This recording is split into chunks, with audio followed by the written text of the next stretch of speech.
bisa ngobrol bareng.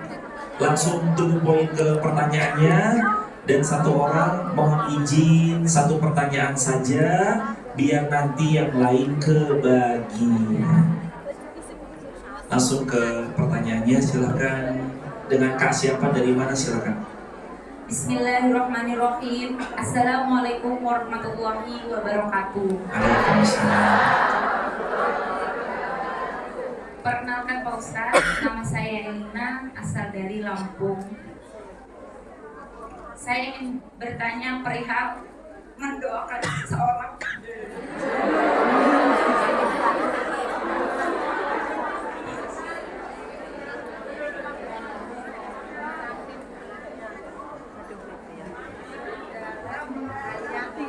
Pak Ustadz, apakah saya salah jika selalu mendoakan dia dalam setiap doa-doa saya? Apakah saya salah jika menunggu meski ia tak ingin ditunggu? Apakah saya salah jika berharap dengan semua doa-doa saya untuknya, berharap setidaknya satu dari doa tersebut untuk meluluhkan hatinya? Semoga kakak udah. Apakah saya salah jika sepenuhnya aku percaya bahwa Allah akan mempertemukan kami di waktu dan cara sebaik-baiknya dengan niat kami untuk beribadah baik? Jazakumullah. Kakak, terima kasih banyak. Kakak dari Lampung, semua sekeluarga besar juga yang hadir, semoga dimuliakan Allah, dibahagiakan Allah, diberi sama Allah yang terbaik. Amin.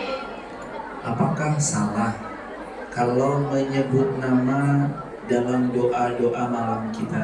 Jawabannya tidak, nggak salah. Kita boleh nyebut nama kalau memang kita mau dia yang akan jadi imam. Tapi ada tapinya nih. Kalau kita sebut nama dan ternyata takdir yang Allah tetapkan bukan dia orangnya, siap-siap kita pasti kecewa. Terus gimana Nabi ngasih panduan? Gimana Nabi kasih guidance? Nabi ngasih tahu, beristikharahlah. Istikharah itu apa, Mus? Istikharah itu sholat 2 rakaat kayak sholat subuh. Setelah sholat 2 rakaat, beliau berdoa, ya Allah, kalau ini baik untukku, dunia dan akhiratku, dan kehidupanku sesudah pilihan ini, mudahkan, berkahkan. Tapi kalau tidak baik untukku, dunia dan akhiratku, serta kesudahanku habis ini, jauhkan, ganti yang lebih baik, dan buat aku ridho atas semua takdir darimu. Jadi kita nyebut nama boleh. Saya maunya dia Ustadz yang jadi pasangan, yang jadi jodoh saya, itu tuh boleh. Tapi harus siap kalau ternyata bukan dia orangnya. Nabi ngasih panduan, jadi mintanya bukan dia spesifik, tapi mintanya sama Allah, ya Allah berikan yang terbaik. Karena menurut kita dia baik, tapi menurut Allah belum tentu. Tapi kalau menurut Allah baik, biasanya dikasih yang lebih baik. Ustaz, tapi saya udah minta yang lebih baik, ternyata salah orang lagi. Gak apa-apa, hidup proses perjalanan. Boleh jadi ketemunya yang gak baik, itu salah satu wasilah untuk nanti Allah temukan yang lebih baik. Semoga Allah kasih yang terbaik buat kakak dari Lampung, dan semua hadirin diberi yang terbaik semua. Apapun dikasih yang terbaik. Boleh mic-nya dihantar ke belakang? Oh iya, sebentar hadirin. Sambil belakang, pelan-pelan ya hadirin.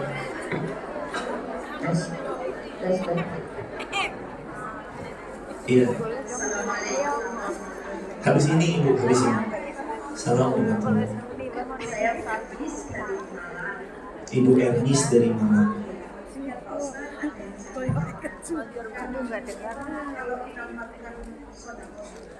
Sedekah subuh. Volume, Mbak.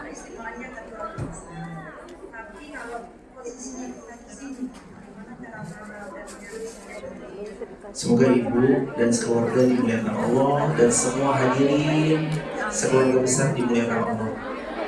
Sedekah subuh, catat ya. Ini amalan istimewa. Salah satu amalan yang membuat seorang hamba didoakan malaikat supaya kaya. Yang doain bukan ustadz, bukan kiai, bukan siapapun, tapi yang mendoakan malaikat. Kata Nabi, sedekah subuh. Siapa yang sedekah subuh? Malaikat doain dia, ya Allah kayakan dia, ya Allah lipat gandakan hartanya. Tapi ada yang doa satunya, kata Nabi, siapa yang menahan harta dari sedekah, Allahumma a'ti mumsikan talafa. Ya Allah, dia yang gak mau sedekah, miskinkan, bangkrutkan. Jadi itu kalau kita sedekah subuh. Terus Ustadz, saya kan di Hong Kong, gimana cara ngamalinnya? Cara ngamalinnya, ambil waktu setelah azan di HP atau aplikasi, langsung sedekah. Saya kan masih jauh Ustadz, boleh nggak saya masukin kotak kaleng kongguan yang isinya rengginang itu? Saya masukin dulu di situ. Nanti kalau Jumat atau libur weekend kayak gini, Ahad, hari Minggu atau Ahad, saya bawa hasil kumpulan selama sebulan, saya sedekahkan ke masjid, atau saya transfer bentuknya QRIS, atau saya transfer ke rekening yang mana yang itu saya yakin orangnya amanah dan tersalurkan dengan baik. Apakah saya dapat pahala panen sedekah subuh setiap hari? Jawabannya iya. Jadi kalau bisa sedekah subuh, walaupun $1, walaupun $0,5, tapi rutin, karena amal yang Allah cinta. Bukan yang sekedar langsung blek sebulan gede, tapi yang Allah cintai, kata Nabi, adwamuha wa in qalla, yang rutin walaupun sedikit. Jadi begitu hadirin, semoga Allah beri kemuliaan sekeluarga besar. Silakan hadirin. Assalamualaikum warahmatullahi wabarakatuh. Waalaikumsalam. Saya Widiarti Ustadz dari Wonosobo. Wonosobo, satu keluarga ibu. Tepatnya di Kecamatan Mojokerto. Masya Allah. Yang Wonosobo mana Wonosobo? Assalamualaikum. Keluarga ya ibu sehat, berkah lancar. Silakan ibu. Ibu sehat, lancar. Silakan hadirin. Saya di sini mau bertanya. Teman saya kan di Ustadz. Teman saya di sini baru. Terus dia itu kan hidup majikan. Kalau hari Sabtu sama hari Minggu itu dia itu disuruh bangunnya siang. Nah sementara dia harus sholat subuh. Seandainya dia itu nanti sholat subuhnya enggak wudu tapi dia tayamum, itu gimana hukumnya Ustaz? Sholat tapi ibu, terima kasih, semoga ibu sekeluarga. Semoga ibu sekeluarga dari Wonosobo dan keluarga besar kami di seluruh Indonesia manapun, dari kota manapun, dimuliakan Allah. Pertanyaannya, mungkin kalau yang belakang nggak dengar, izin diulang. Pertanyaannya, kalau sholat subuh tapi nggak wudu, namun tayamum, itu gimana? Selagi kita masih bisa wudu dengan air dan memungkinkan wudu dengan air. Ustadz, tapi airnya terbatas, ambil yang wajib-wajib saja, yaitu faksilu wujuhakum, wajah sekali cukup. Wa aidiyakum ilal marafiq, tangan sampai marafiq, siku sekali cukup. Wamsahu biru'usikum, kepala sekali cukup. Wa arjulikum ilal ka'bain, dan kaki sampai mata kaki. 4 itu aja sah wudunya. Wajah, tangan sampai siku, kepala, kaki, dan masing-masing sekali cukup dan wudunya sah. Kalau memang airnya terbatas. Tapi dalam hal ini majikan tuh nggak suka kalau kita sholat. Majikan kayak kurang, majikan tahu dia wudu nih, berarti dia mau sholat segala macam, dan itu bahaya, madorot buat dia. Ada yang bahkan nauzubillah mungkin sampai disiksa. Tayamum menjadi boleh karena darurat. Jadi kalau dia wudunya tayamum, gimana Ustadz supaya menghindari hal-hal yang tidak diinginkan itu terjadi? Supaya majikannya nggak tahu misalkan dan segala macamnya, itu boleh kalau beliau mau tayamum. Cara tayamum gimana? Contoh, Ini anggap aja tembok. Cara tayamum tuh begini. Pegang temboknya, set, tempel. Anggap tembok kayak gimana? Set, ditiup boleh, atau dikibas gini boleh. Lalu wajah sekali begini, set, sekali, tangan sekali, nggak sampai siku, cukup sampai pergelangan. Lalu kiri, gini, set. Jadi cukup itu aja, diulang. Set, bersih, ditiup atau di seperti ini kan. Ini sekali, sampai pergelangan aja. Yang kiri sekali. Dah, ini sudah tayamumnya sah dan beliau bisa sholat kalau memang kondisinya darurat. Seperti itu tayamum. Apakah tangannya harus nyentuh debu, literally benar-benar debu? Jawabannya enggak. Bahkan kita bisa ngambil dari bawah begini pun bisa. Ambil dari sini pun bisa. Ambil dari bawah pun bisa.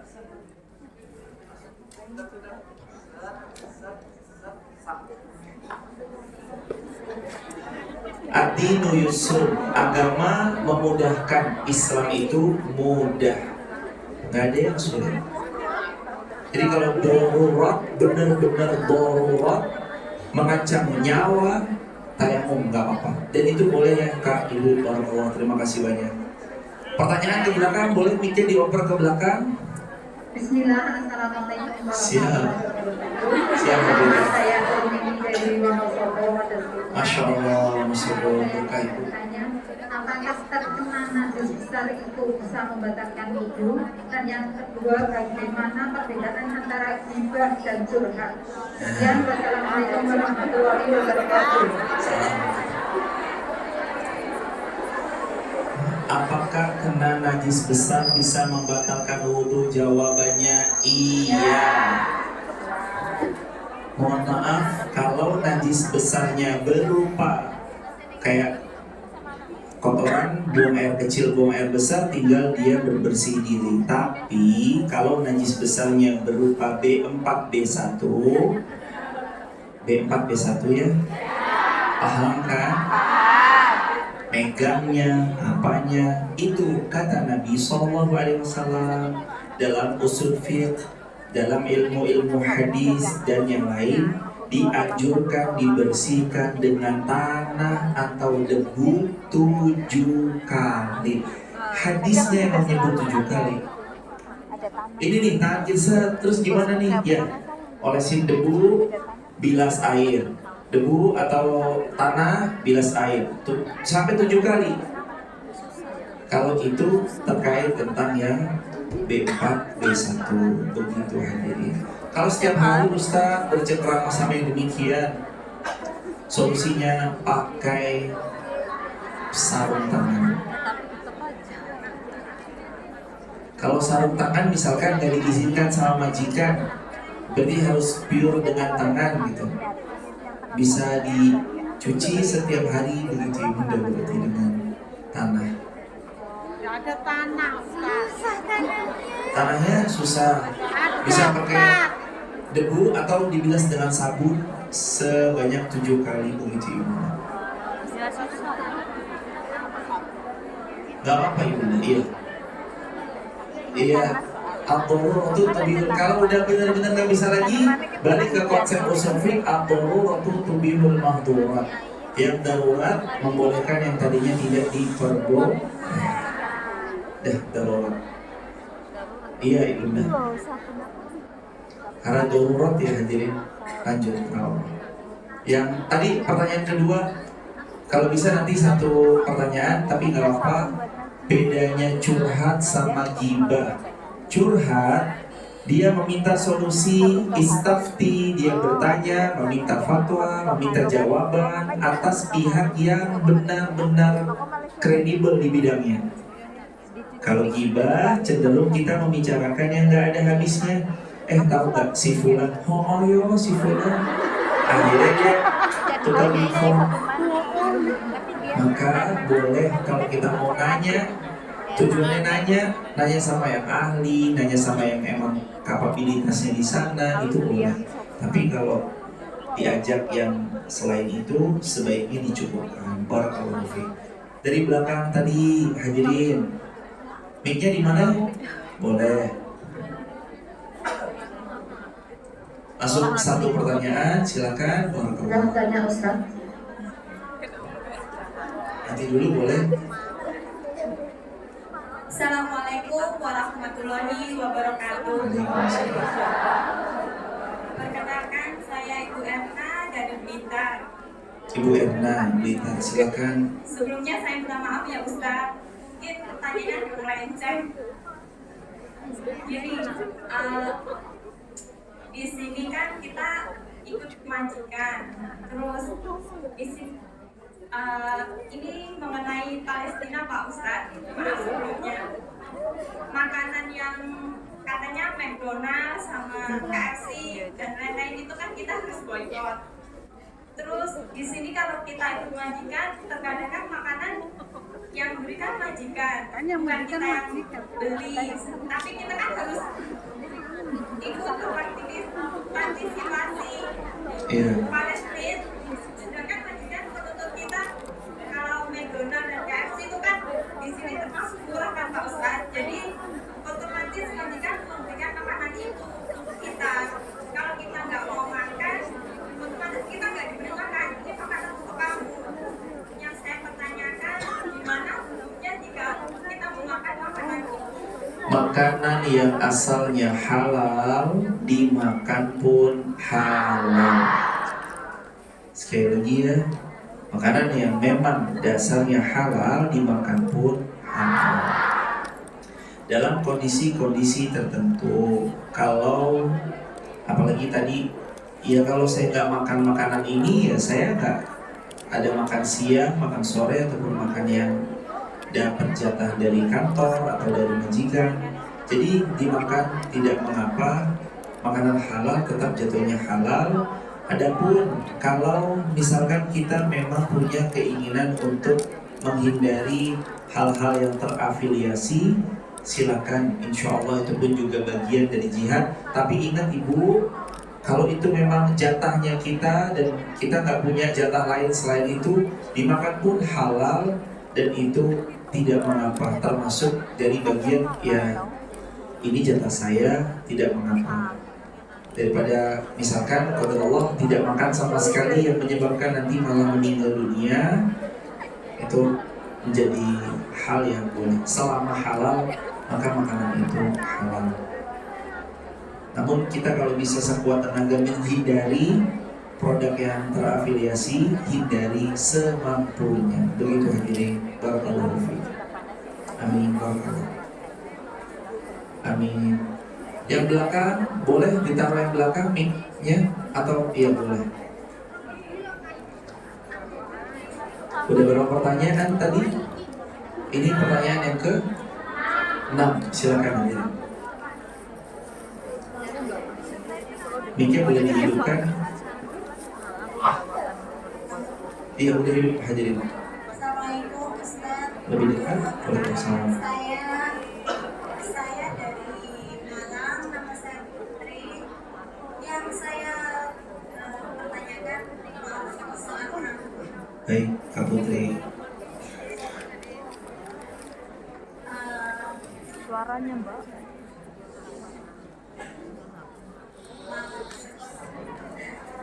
Maaf Pak.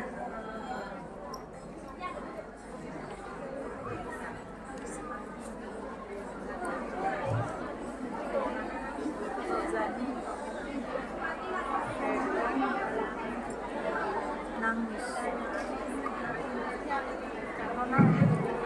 Gimana? Baterainya habis kayaknya. Gak apa-apa hadirin. Gimana hukumnya?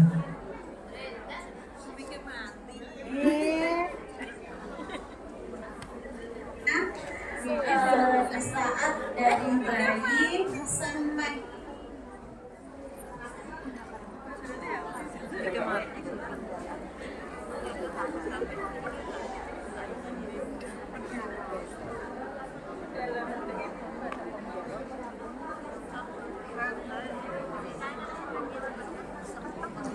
Gimana ibu kakak Putri dari Malang? Semoga Allah memuliakan kakak dan semua keluarga besar hadirin semua yang hadir.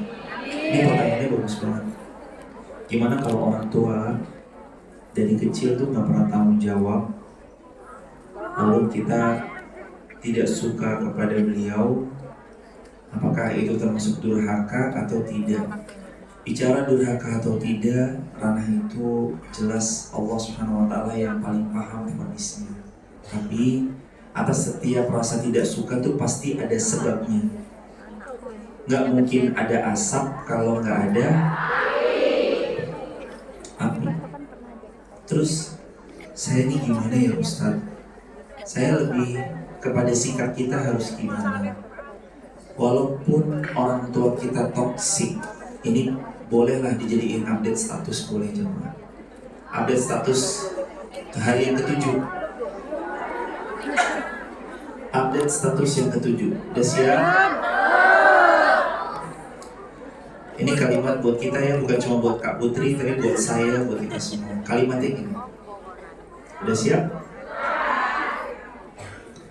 Kalimatnya, maafkan aja orang tua kita yang boleh jadi tidak seideal yang kita kira. Maafkan orang tua kita yang mungkin toksik, mungkin gak tanggung jawab sama kita. Mungkin beliau bahkan kasar, pernah KDRT kita, atau mungkin pernah nyabet, mukul, dan segala macam tindakan yang tidak enak kalau kita ceritain ulang. Maafkan. Orang tua kita nggak sempurna, sebagaimana jadi anak kita pun tidak sempurna. Mengingat kadang-kadang membuat kita makin menganga lukanya. Tapi belajar untuk nyibukin diri kita sama yang lain, kita fokus sama yang lain, itu sedikit melegakan. Kalau bertemu orang tua membuat kita semakin tidak nyaman dan bahkan terluka, jaga jarak, itu jadi salah satu solusinya. Maafkan aja orang tua kita. Insya Allah Allah Subhanahu Wa Taala beri kebahagiaan nanti di relung jiwa kita dan jadi pelajaran buat kita. Kalau kita jadi orang tua nggak boleh kayak gitu ke anak. Udah hari ketujuh. Jadi kakak, intinya emang berat ya kak, orang tua yang tidak bertanggung jawab. Memang berat, memang nggak mudah.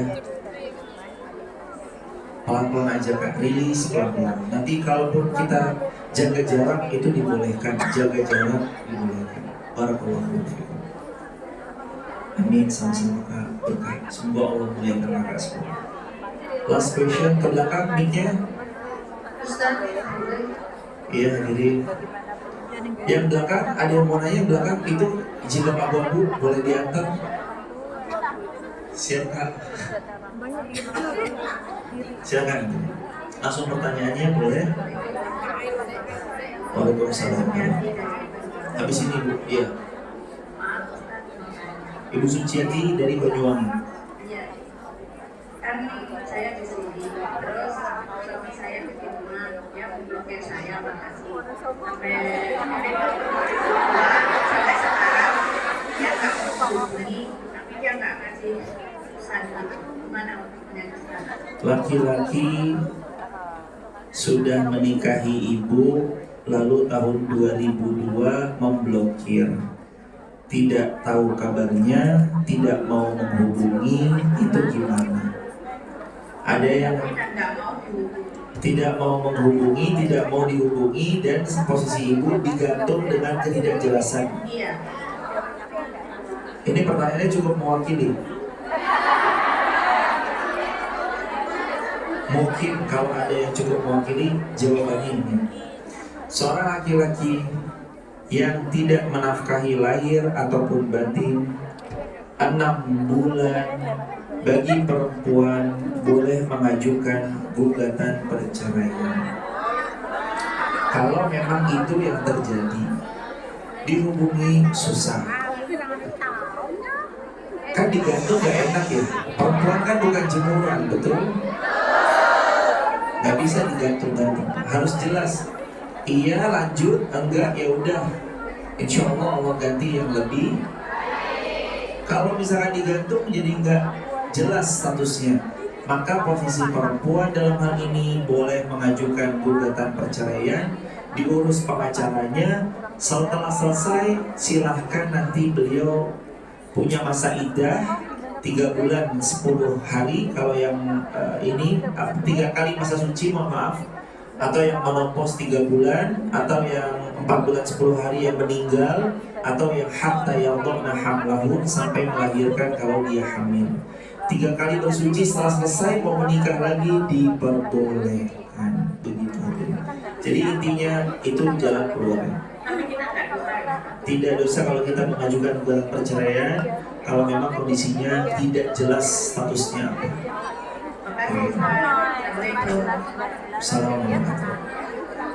Silakan hadirin yang belakang tadi. Assalamualaikum warahmatullahi wabarakatuh. Assalamualaikum warahmatullahi. Perkenalkan Ustaz, nama saya Nurul dari Ponorogo.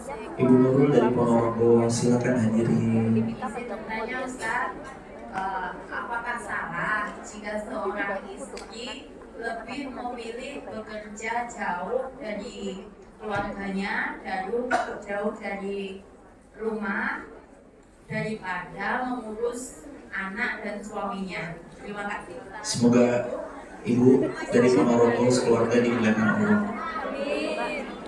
Salah nggak sih seorang perempuan jauh dari keluarga, suami, anak-anak karena memang kebutuhan? Ini jawabannya. Jamaah, finansial kita tuh nggak selalu sama. Kadang-kadang ujian dalam finansial pun ada. Bertahan di rumah tapi suami tidak berpenghasilan yang ujung-ujungnya hanya marah, KDRT dan segala macam, atau memilih kita sedikit berkorban jauh lalu menghasilkan, lalu anak-anak kita bisa melanjutkan sekolah terbaiknya, kita bisa belikan seragam terbaiknya, fasilitasi pendidikan terbaiknya. Apakah itu salah? Mau tidak mau kalau ini harus ditempuh, bismillah. Mau tidak mau kalau jalan ini harus ditempuh, bismillah. Banyak kok yang saya tahu atas pertolongan Allah, ibundanya jauh di negeri yang lain, lalu anaknya dibiayai masuk pondok pesantren, lalu lulus jadi seorang ustadz yang banyak manfaatnya buat umat. Itu juga gak sedikit, jumlahnya banyak. Kalau emang jalan yang seperti ini harus kita lewati dulu, bismillah jamaah. Jadi saya lebih kayak bukan bicara kepada benar kelirunya, tapi lebih kepada ya udah kita bicara solusi. Karena kalau kita bicara masalah nggak kelar.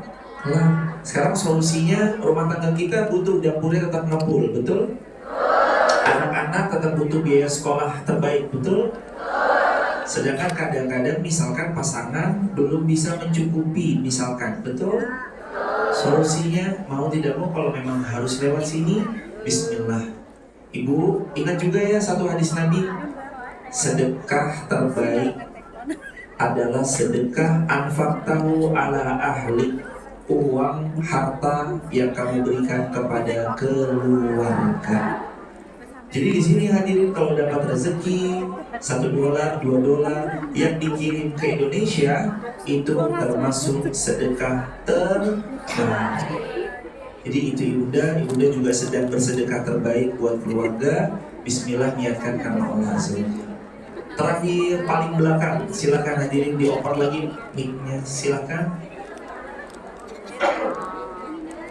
Silakan hadirin. Ustadz, mohon izin bertanya. Iya. Iya. Silakan hadirin. Assalamualaikum warahmatullahi wabarakatuh. Waalaikumsalam. Saya Anis dari Lampung. Silakan Anis. Ustadz, saya mau bertanya. Saya berumah tangga sudah 10 tahun.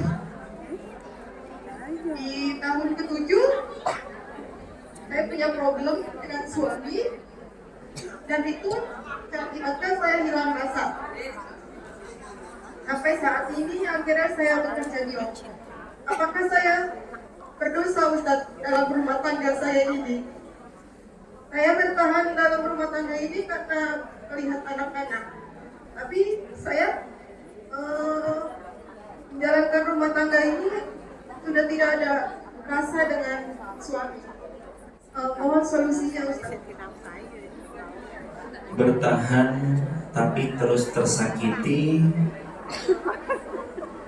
dan itu berlangsung lama, atau bermunajat kepada Allah memohon yang terbaik. Solusinya adalah bermunajat, sholat istikharah, minta sama Allah yang terbaik. Biasanya jawaban Allah beri lewat 3 kan. 1 lewat mimpi, 2 lewat informasi, 3 lewat kecenderungan hati untuk memilih melanjutkan atau mencukupkan. Kami tidak bisa, dan kami juga nggak berani bilang ya udah cukupkan aja atau ya udah lanjutkan aja, karena yang paling tahu yang menjalani. Kakak yang paling tahu apakah ini layak dilanjutkan untuk saling memperbaiki ataukah dicukupkan. Semoga Allah beri ganti yang lebih baik. Tapi semua kami di sini mendoakan semoga Allah memberi yang terbaik buat kakak sekeluarga. Jangan lupa istikharah, libatkan Allah. Kalau Allah terlibat, keputusan apapun pasti takdir terbaik yang Allah tetapkan. Barakallahu fikum. Jamaah, terima kasih banyak ya jamaah. Keluarga kami yang ada di Hong Kong semuanya ya Allah, orang-orang salih salihah semuanya. Beliau ya Allah adalah hamba-hambamu yang tulus ikhlas.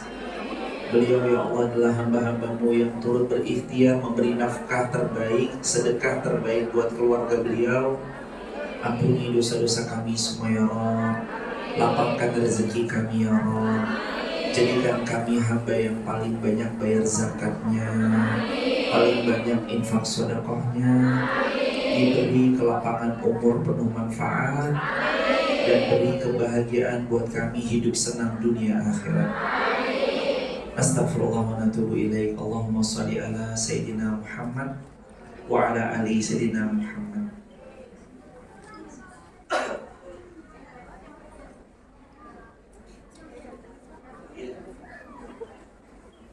Sambil nanti ada sorban jalan, mari kita berselawat pada baginda Rasulullah Muhammad sallallahu alaihi wasallam.